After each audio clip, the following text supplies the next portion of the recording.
Bapa, terima kasih yang on-site maupun yang online. Kau berkati equally dengan cara yang sama. Sebab tidak ada jarak dalam hadirat Allah. Dalam nama Yesus.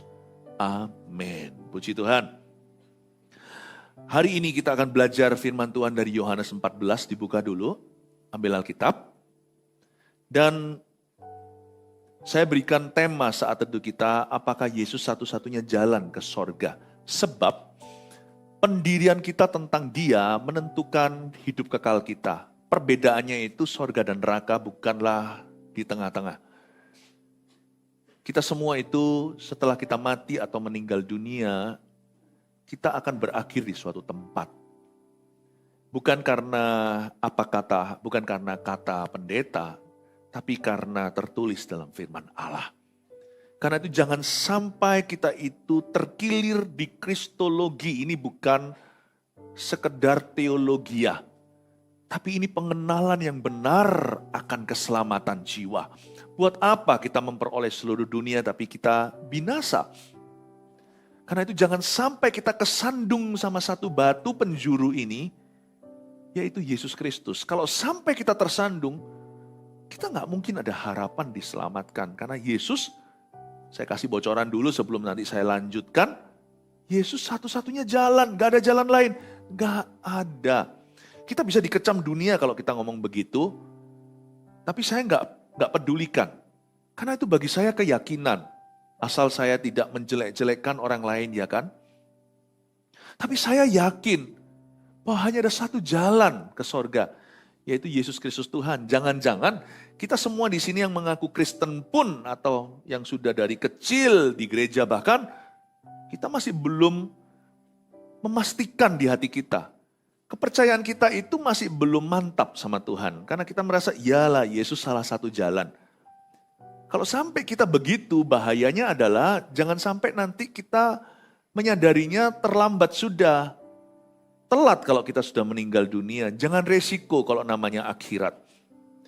Apa yang saya sampaikan ini, karena saya rindu. Kenapa saya tergerak untuk menyampaikan yang satu ini? Karena saya rindu agar keluarga saat teduh dan keluarga gereja Mawar Sharon seluruh, kita semua satu persatu akan suatu saat kelak berakhir di sorganya yang mulia. Karena kita itu nggak main agama-agamaan di hidup ini. Karena yang kita cari itu keselamatan. Bukan jadi orang baik, tapi kita mau kenal Tuhan.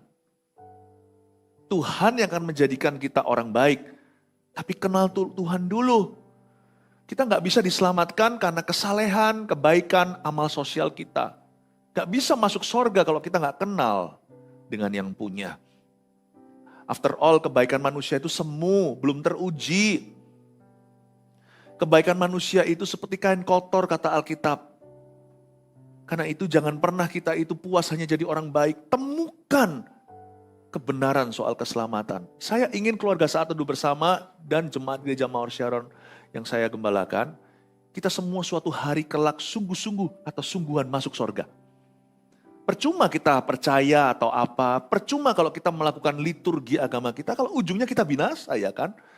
Saya mengambil tema ini sebagai tantangan harus saya khotbahkan. Karena saya punya tangan tidak mau berlumuran darah, hutang darah sama siapa-siapa. Saya harus beritahukan, Yesus satu-satunya jalan. Setuju atau tidak, saya tidak akan paksakan. Tapi inilah keyakinan saya dari firman. Mari kita buka Yohanes 14 ayat pertama sampai ayat 6. Saya bacakan dulu semuanya, Rumah Bapa judulnya di Alkitab kita. Janganlah gelisah hatimu, percayalah kepada Allah, percayalah juga kepadaku. Di rumah Bapa-Ku banyak tempat tinggal, jika tidak demikian tentu aku mengatakannya kepadamu, kata Yesus. Sebab aku pergi ke situ untuk menyediakan tempat bagimu. Dan apabila aku telah pergi ke situ dan telah menyediakan tempat bagimu, aku akan datang kembali dan membawa kamu ke tempatku, supaya di tempat di mana aku berada, kamu pun berada. Dan kemana aku pergi, kamu tahu jalan ke situ. Kata Thomas kepadanya, Tuhan, kami tidak tahu kemana engkau pergi, jadi bagaimana kami tahu jalan ke situ? Kata Yesus kepadanya, kalau boleh kita baca bersama kalimat Tuhan ini, penting sekali. Kata Yesus kepadanya, 1, 2, 3, Akulah jalan dan kebenaran dan hidup. Tidak ada seorang pun yang datang kepada Bapa kalau tidak melalui aku. Katakan amin. Apakah Yesus satu-satunya jalan ke sorga? Kita mulai dulu ayat 1, saya akan jelaskan dengan pelan-pelan. Janganlah gelisah hatimu. Ini kata-kata Yesus kepada murid-muridnya. Kamu jangan gelisah ya, jangan galau hatinya. Percayalah kepada Allah, seluruh bumi tahu bahwa di atas ada yang maha kuasa. Tapi enggak semua orang tahu jalan ke sana. Kebanyakan manusia itu mengira bahwa Allah itu terputus dengan ciptaannya. Kita hanya bisa berdoa, beramal sosial dengan harapan semoga kita bisa diterima di sisinya suatu hari. Paling tidak arwah kita bisa diterima di dekatnya. Kita nggak boleh kita nggak boleh gambling kalau soal akhirat. Nggak mungkin Allah menciptakan lalu Allah itu tutup pintu. Kalau Tuhan kita, Tuhan yang maha adil itu menciptakan sesuatu, Tuhan juga akan memberitahukan bagaimana jalan kepadanya. Tidak mungkin Tuhan itu setelah cipta cuci tangan atau lepas tangan. Tuhan kita nggak pernah hit and run, tabrak dan lari. Karena itu Tuhan berkata, jangan gelisah hatimu, your God is responsible for you. Allahmu itu bertanggung jawab. Percayalah kepada Allah, lalu ditambahkan, percayalah juga kepadaku. Karena gak seorang pun pernah kenal Bapa, gak ada satu orang pun pernah lihat Allah. Kecuali dia yang datang dari sorga. Yesus itu datang dari sorga. Meskipun lahir di palungan, Yesus tidak lahir dari sperma, tapi dari kandungan Bunda Maria yang tidak pernah bersetubuh dengan pria.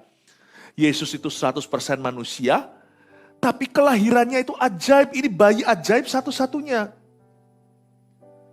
Yesus itu dilahirkan bukan karena benih laki-laki atau manusia. Asal usulnya bukan dari sini, sekalipun daging dan darah. Karena Yesus harus memikul dosa kita. Gimana Yesus bisa mengerti kita kalau Yesus gak pernah jadi kita, ya kan? Atau jadi seperti kita. Makanya Yesus harus menjadi seperti kita. Makanya Yesus sebagai manusia. Dan malaikat Gabriel memberikan nama. Beritahu kepada ayah asuhnya. Kamu nanti namai dia Yesus yang artinya Allah menyelamatkan. Karena dia juru selamat kita. Tapi asal usul Yesus bukan dari sini. Yesus itu dari sana. Dialah anak Allah yang maha tinggi. Jangan sampai kita bengkok-bengkokkan kalimat ini. Masa Allah kawin-mengawinkan. Manusia kan pikirannya selalu seks melulu. Kalau dia adalah anak Allah bukan berarti itu bicara tentang perkawinan. Itu berarti menunjukkan sifatnya yang rendah hati. Allah kita itu tidak ciptakan lalu cuci tangan, tabrak lari, hit and run. Dia itu mengerti. Hari ini kita itu dikhianati sama kawan, dia memahami kalau kita itu ditinggal mati oleh seseorang. Tuhan tahu perasaan berkabung. Tuhan mengerti di Getsemani ditinggalkan oleh Allah Bapa. Karena dosa kita, Eloi, Eloi, lama sabachthani. Jangan gelisah, engkau punya seorang Allah yang maha pengertian, bukan Allah yang jauh seperti yang dipercayai, seperti yang ada di dalam pikiran manusia. No, Allahmu lebih dekat daripada yang kamu kira. Jangan hanya percaya kepada Allah, percayalah juga kepadaku. Akulah jalan kepada Bapa. Luar biasa loh. Makanya orang yang terima Yesus itu tidak akan lagi hidup sendiri. Orang yang menerima Tuhan, ada Immanuel penyertaan. Percayalah kepada Allah. Siapa enggak semua orang tahu di atas ada yang maha kuasa. Tapi yang kalimat kedua ini enggak semua orang percaya. Percayalah kepadaku, kata Yesus Kristus. Karena di dalam Tuhan ada damai sejahtera. Kamu enggak usah gelisah. Worst come to worst, skenario terburuk, kalau kamu mati dan sudah percaya Tuhan, kamu masuk surga. Karena itu jangan galau hatimu, jangan gelisah. Di dunia ini kamu boleh mengalami 1001 pencobaan, bahkan penderitaan. Jangan kamu kecewa sama Tuhan. Maksimalkan penderitaan manusia, ujung-ujungnya kan hanya mati. Tapi kalau hidup adalah Kristus. Kristus, mati pun adalah keuntungan. Mati itu hanya sebuah pintu untuk masuk ke dalam kekekalan. Karena orang yang diselamatkan punya hidup kekal, orang yang terima Tuhan. Tuhan bilang, kamu jangan gelisah. Kalau kamu percaya kepada Allah, dan kalau kamu percaya kepada aku, hidup ini sementara, next ada surga. Jangan kamu tuntut keadilan, apalagi dari orang yang tidak percaya Tuhan. Jangan tuntut keadilan dari orang fasik. Mana keadilan? Keadilan itu di dunia ini pas-pasan. Iya, itu pun jikalau diusahakan. Di dunia ini gak ada keadilan sempurna, itu gak ada. Tapi semua nanti akan diseret ke tahta pengadilan Allah suatu saat nanti. Semua buku dan kitab dibuka. Semua yang kita pernah lakukan akan dibacakan. I know what you did last summer. Aku tahu apa yang kamu lakukan minggu lalu. Itu semua akan dibukakan. Tapi puji Tuhan, orang yang terima Tuhan sudah tidak lagi mengalami penghukuman. Roma 8 berkata, karena itu di dalam Tuhan, di dalam Kristus, tidak ada lagi penghakiman. Kita gak akan lagi dihakimi layaknya penghakiman tata putih nanti. Kita tidak akan diadili sebagai orang berdosa. Karena Yesus sudah menebus kita.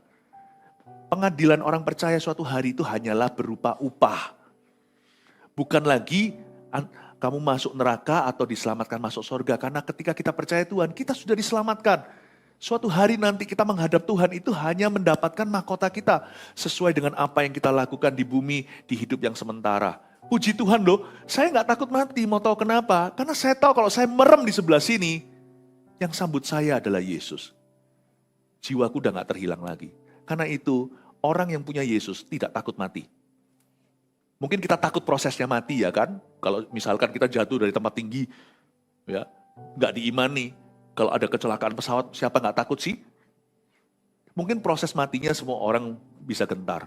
Tapi kematian itu sendiri gak mematikan. Maut sendiri sudah dikalahkan. Kematian itu tidak menakutkan. Sebab saya tahu loh, kalau saya end game over di sini, Tuhan akan menerima saya di sorganya. Pertanyaan anak sekolah minggu, kalau mati masuk mana? Coba tanya pada dirimu sendiri. Sudah yakin gak mati masuk sorga? Ayat 2, di rumah Bapakku banyak tempat tinggal, kata Yesus. Jika tidak demikian, tentu aku mengatakannya kepada kamu. Sebab aku pergi ke situ untuk menyediakan tempat bagimu. Ayat 2 ini kita bisa pelajari bahwa sorga itu ternyata nyata ya. Coba lihat kata di rumah Bapakku. Ada kata rumah, bilang rumah. Aduh, lalu ada kata banyak tempat tinggal. Coba katakan tempat tinggal. Jika tidak demikian, tentu aku mengatakan kepadamu, sebab aku pergi ke situ untuk menyediakan tempat bagimu. Katakan tempat. Ada 3 kata yang kita tadi sebutkan, yaitu rumah Bapa, tempat tinggal, tempat bagimu. Berarti apa yang kita bisa tarik kesimpulan dari ayat 2? Sorga itu nyata. Dan sorga ternyata sesungguhnya bukan berada di telapak kaki ibu, itu hanya kiasan saja. Ternyata sorga itu rumah, sorga itu tempat tinggal, dan sorga itu tempat bagi orang yang percaya dan menerima Tuhan. Udah jelas? So heaven is real. Kita gak usah percaya sorga itu nyata karena ada orang pernah mendapat penglihatan. Kita percaya sorga itu nyata karena Yesus mengatakannya. Ini adalah kata-kata Tuhan Yesus yang dicatat di dalam Injil. Ayat 3, dan apabila aku telah pergi ke situ dan telah menyediakan tempat bagimu, aku akan datang kembali dan membawa kamu ke tempatku, supaya di tempat di mana aku berada, kamu pun berada. Apa sih kesimpulan ayat ketiga? Gini loh ya, kata Tuhan pada muridnya. Apabila aku sudah pergi ke sana, ini Yesus belum mati, jadi mereka masih bengong, nggak tahu maksudnya apa. Maksudnya apa Tuhan mau ke sana? Mereka nggak menyimak kalau Tuhan berkata sebentar lagi aku akan menderita dan disalibkan. Tapi Tuhan di sini memprediksikan kebangkitannya, kenaikannya ke sorga. Di Indonesia namanya kenaikan Isa Al-Masih. Dan apabila aku telah pergi ke situ dan telah menyediakan tempat bagimu, sorga itu nyata ya kan? Aku akan datang kembali dan membawa kamu ke tempatku.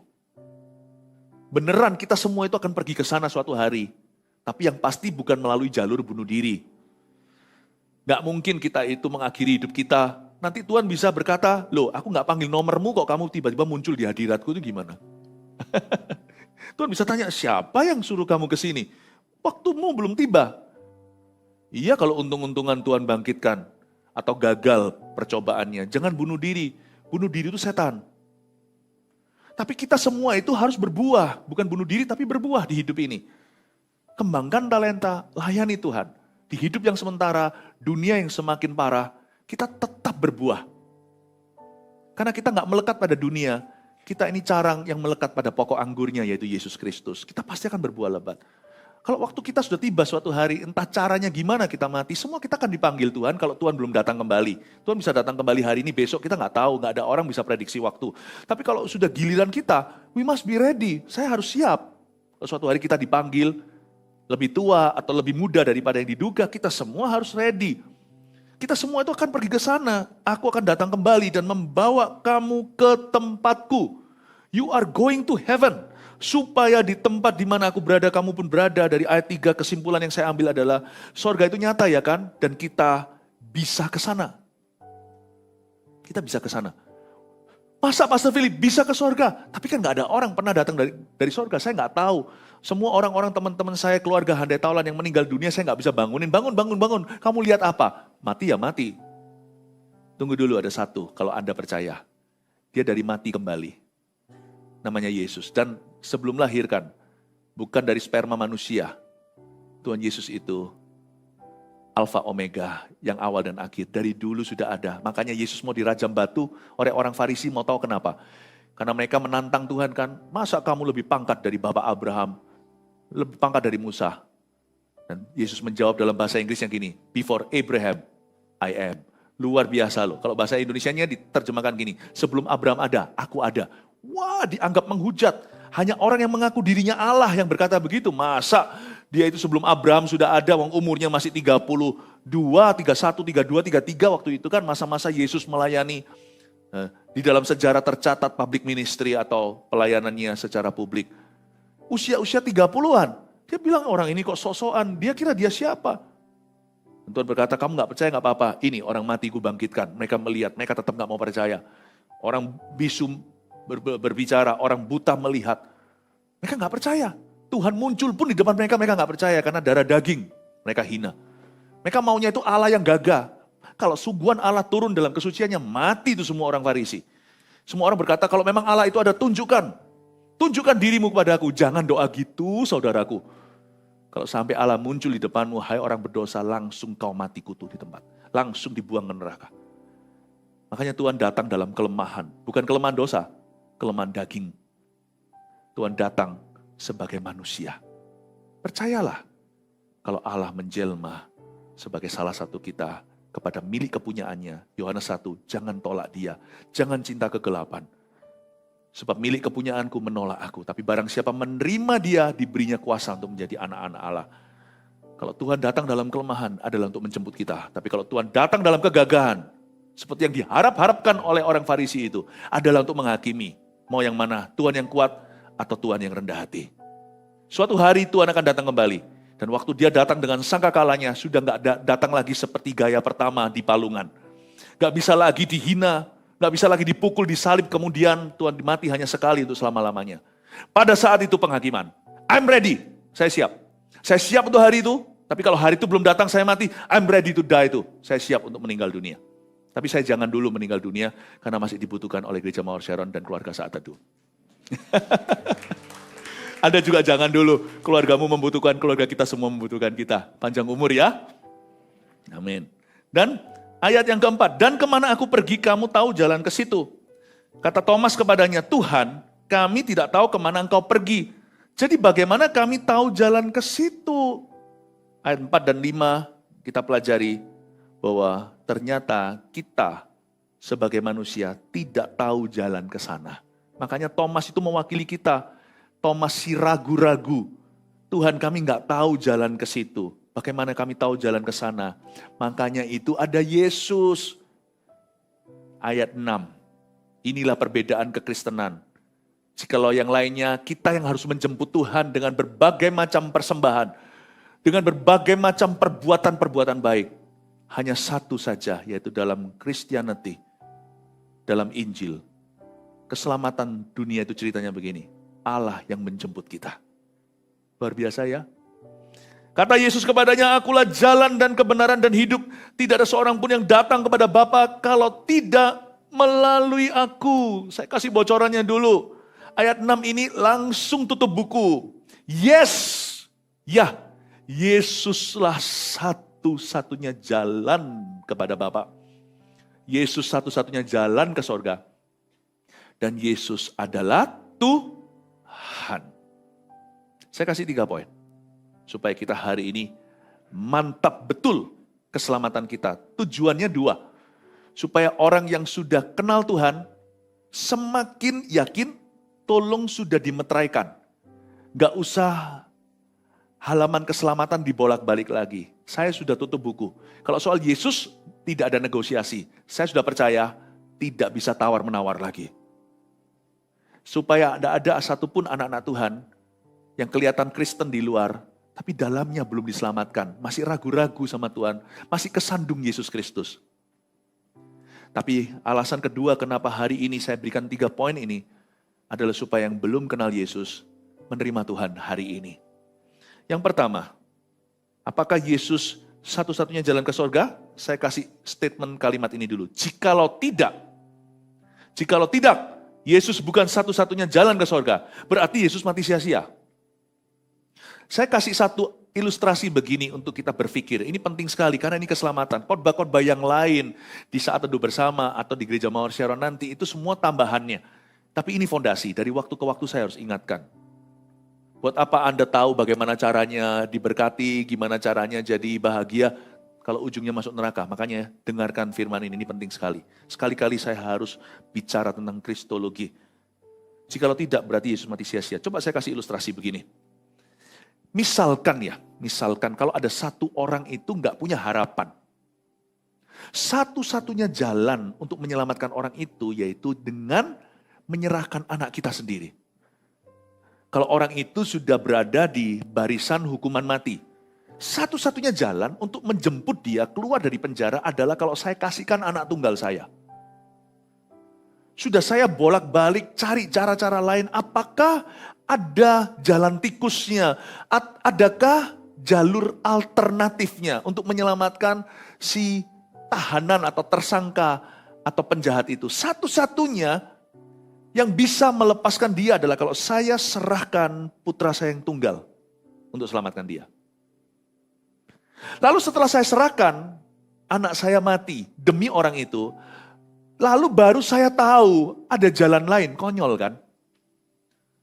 Pak, sebenarnya nggak usah loh, sebenarnya orang itu di barisan hukuman mati iya. Bapak nggak usah serahkan anaknya, mati ganti dia. Sebenarnya hakim yang lalim itu disuap bisa kok. Sebenarnya ada jalan lain lah untuk bisa hapus dosanya. Untuk bisa bersihkan rekornya. Lu ngomong lebih awal dong bro. Mungkin kita bisa bilang gitu. Anakku udah terlanjur mati. Barang siapa berkata, Yesus bukan satu-satunya jalan. Berarti mengaku bahwa Allah kecolongan. Berarti kita mengakui tanpa tidak secara langsung bahwa kita menuduh yang maha kuasa itu, bodoh dan membodohi putranya yang tunggal. Kalau misalnya jantungnya bermasalah harus di-bypass, saya dengar sih ya, beberapa teman dokter, itu adalah prosedur besar. Jangan langsung diam-diam bypass, itu jadi jalan terakhir, karena jantungnya dikeluarkan. Contohnya kalau orang dalam keadaan darurat, itu sampai paru-parunya itu dipatahkan supaya tangan dokter masuk secara manual pompa jantungnya. Ternyata jantung itu bisa diselamatkan tanpa harus dipompa, mematahkan paru-parunya. Dikasih obat antibiotik aja, udah pergi kok masalahnya. Betapa mubazir sia-sianya semua prosedur yang luar biasa itu dan membahayakan, dan merusak bagian tubuh yang lain semua. Yesus itu tangannya udah dibolongin, lambungnya udah ditikam. Selama-lamanya waktu dia kebangkitan, dia menunjukkan dirinya pada Thomas misalnya. Thomas mencucukkan jarinya ke lubang-lubang itu. Kekal selama-lamanya. Yesus adopsi tubuh yang ada cacatnya. Supaya kita yang cacat nanti masuk surga. Kita semua tubuhnya sempurna, yaitu tubuh kemuliaan. Lalu kita berani berkata, Yesus bukan satu-satunya jalan. Gak harus di-bypass sih mestinya. Bayangin dokter itu bisa dituntut sama pasiennya. Dokternya garuk-garuk kepala. Sorry ya. Kilaf. Ternyata gak usah di-bypass sih. Kasih ring dulu, atau cuma minum obat olahraga lah lifestyle. Ya ampun, kalau lifestyle ngapain Yesus mati? Kalau secara lifestyle kita bisa diselamatkan. Mati sia-sia dong. mati sia-sia. Yesus mengalami kematian ngeri, karena ada hukuman yang sengeri itu bagi orang-orang berdosa. Dan satu-satunya jalan dalam menggantung anak Allah di atas sana. Barulah murka itu dipuaskan, justice serve, keadilan itu ditegakkan. Jangan pernah kita sebagai orang Kristen, tapi kita pelin-pelan keyakinan. Saya nggak ajarkan untuk kita paksakan kepercayaan, enggak. Tapi kita sendiri nggak boleh ragu. Kita nggak boleh. Karena itu saya berkata, terima kasih, aku tahu itu jalan satu-satunya. Akulah jalan, satu-satunya jalan, dan kebenaran dan hidup. Tidak ada seorang pun yang dapat datang kepada Bapa kalau tidak melalui aku. Berarti nomor 2, tuliskan. Karena iya, sekarang kita tahu jawabannya kan dengan penjelasan saya. Karena iya, berarti setiap orang perlu menerima Tuhan. Yohanes 1:12 nggak usah dibuka. Karena itu barang siapa yang menerima dia diberinya kuasa untuk menjadi anak-anak Allah.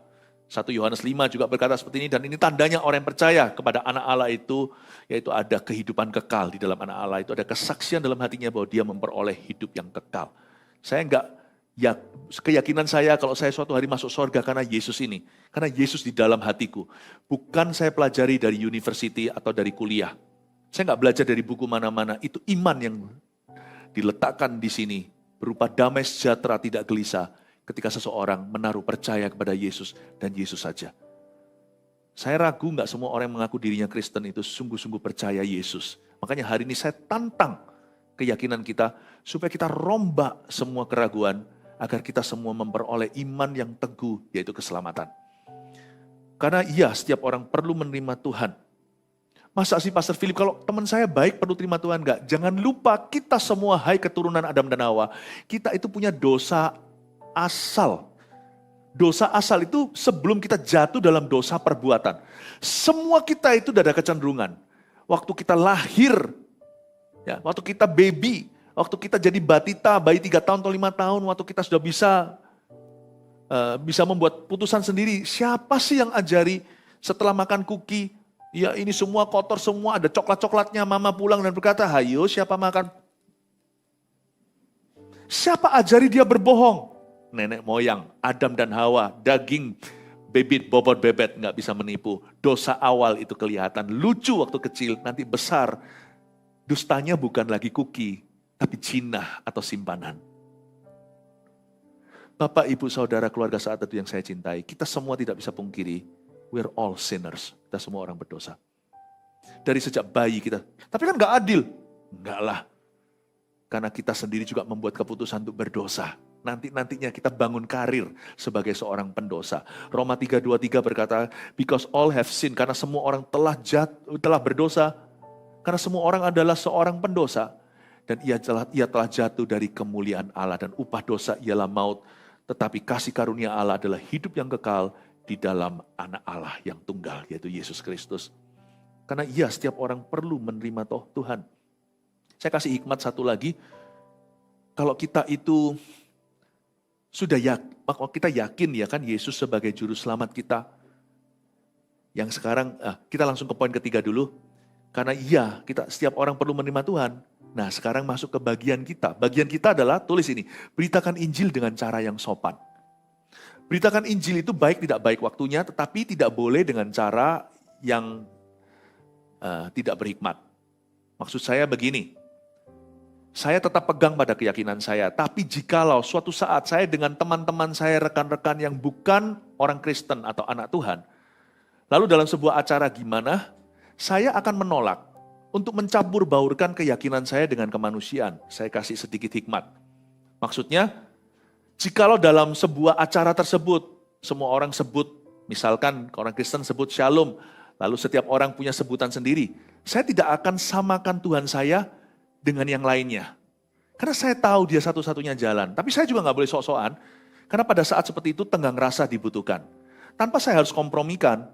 Jadi lebih baik saya sebut selamat malam. So, saya tidak akan paksakan ke orang lain. Dan saya juga tidak mau karena pressure, tekanan. Saya akan ucapkan sesuatu yang saya tidak yakini itu.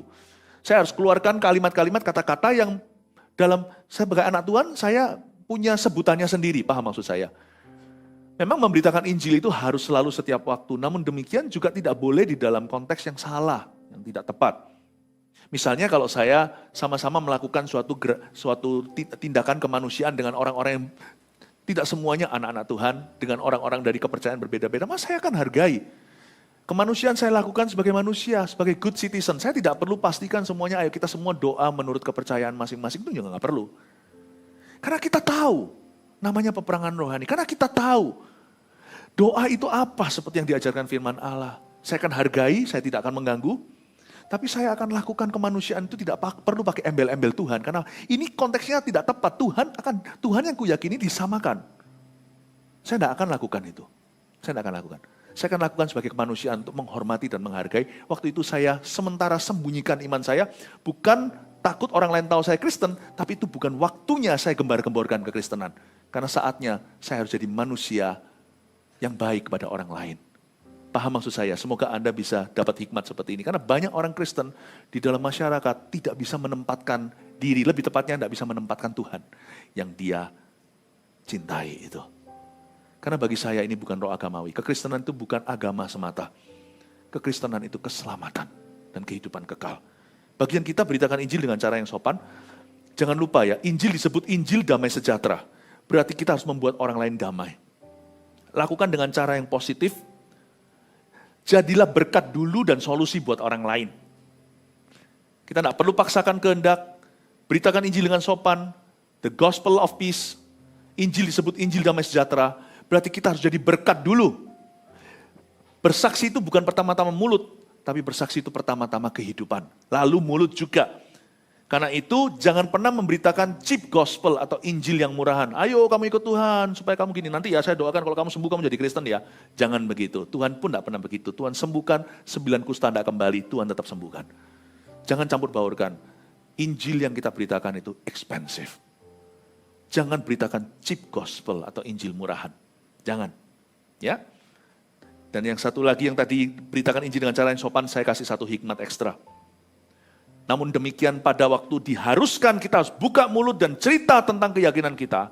Jangan pelin-pelan Roma 1:16. I am not ashamed of the gospel karena aku punya keyakinan kokoh akan Injil. Bahwa Injil itu kekuatan Allah untuk menyelamatkan yang memberikan iman kepada orang. Yang menuntun orang dari iman ke iman. Pertama orang Yahudi, lalu semua orang yang dipanggil nanti. Injil itu adalah keyakinan yang kokoh. Waktu saya harus buka mulut, ya inilah saya buka mulut. Yesus itulah satu-satunya jalan. Saya tidak akan pelin-pelan.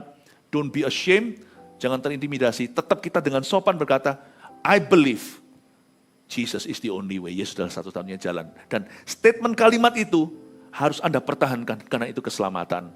Kalau kita bisa menghidupinya puji Tuhan, bahkan di beberapa tempat, kalau orang harus mati karena pernyataan iman itu, janganlah kompromi. Karena jangan takut dengan orang yang bisa membunuh tubuh. Takutlah kepada Dia yang bisa membuang baik tubuh maupun roh kita ke dalam neraka. Yesus itulah satu-satunya jalan. 3 poin ini, apakah Yesus satu-satunya jalan ke surga? Jikalau tidak berarti Yesus mati sia-sia. Sekarang Anda sudah mengerti. 2, karena setiap orang perlu menerima Tuhan. Sudahkah Anda menerima Tuhan Yesus? 3, bagian kita adalah beritakan Injil dengan cara yang sopan. Haleluya, mari kita berikan tepuk tangan bagi Tuhan. Mengirimkan permohonannya di dalam live chat. Mari kita ulurkan tangan kita. Tuhan, di dalam nama Yesus, hamba minta ya Tuhan Yesus, Engkau juga sembuhkan mereka yang sakit. Tuhan, nyatakan sesuatu. Berikan pada hamba-Mu kemampuan untuk bisa mengintip sedikit apa yang Tuhan sedang lakukan. Di antara live chat orang-orang yang menuliskan permohonan doanya, Tuhan, Kau satu tak persatu jawablah pergumulan umat-Mu. Dalam nama Yesus, baik itu pergumulan sakit penyakit ataupun pergumulan yang lainnya.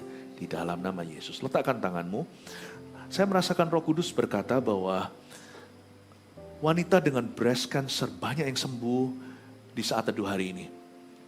Kanker payudara. Dan ada salah satunya, ada 2 benjolan yang sangat sakit di payudara kiri seorang ibu. Dan Anda tahu itu sudah didiagnosa juga sebagai ganas. Dan Anda sebenarnya kehilangan iman dan harapan. Seluruh keluarga lagi lemas sekarang. Anda saat teduh ini berharap untuk sembuh. Harapanmu akan terjadi. Itu akan sembuh dalam nama Yesus. Benjolan itu pun akan lenyap. Dan untuk semua orang wanita yang mengalami mengalami sakit penyakit yang mirip yaitu breast cancer, dalam nama Yesus aku tengking kanker di tubuhmu di dalam nama Yesus. Saya melihat ada satu orang, anak muda, anak seseorang yang tubuhnya skelosis yang miring begitu tiba-tiba lurus. Tiba-tiba lurus. Saya lihat dari belakang, dari punggungnya, Anda kurus. Dan itu lurus. Anda cukup tinggi di usia itu, tapi tiba-tiba lurus. Tuhan sembuhkan skelosis. Di dalam nama Yesus, tulang es itu kau buat lurus. Tidak ada sakit lagi di situ. Dan nanti kalau di x-ray atau apa, diperiksa sama dokter, biar dokter bisa melihat x-ray sebelumnya. Dan yang sekarang terjadi perbedaan untuk kemuliaan Tuhan. Haleluya. Ada satu anak yang sudah umur 4 tahun, hampir 4, bulan ini 4, tapi belum berbicara. Tuhan akan kasih pada ibunya satu bonus, karena mamanya ini yang banyak berdoa, papanya kurang rohani. Tapi mamanya ini yang sangat mencari Tuhan dengan segenap hati. Hari ini dengarkan Rema, dengarkan Marifat ini. Sebentar lagi Anda akan dengar Tuhan kasih satu kata pada putramu, anakmu itu, Mama. Yang pertama muncul dari mulutnya, karena Tuhan sayang Anda dan Tuhan menggenapi kerinduanmu. Tuhan mengabulkan doamu. Kasih tepuk tangan untuk Tuhan. Haleluya. Mari kita mengangkat tangan sama-sama. Terimalah berkat dari gunung batuku yang teguh. Yesus jangkar keselamatan, membawa damai sejahtera di dalam hidupmu. Jangan gelisah, percayalah kepada Allah, percayalah kepada Yesus Kristus putranya.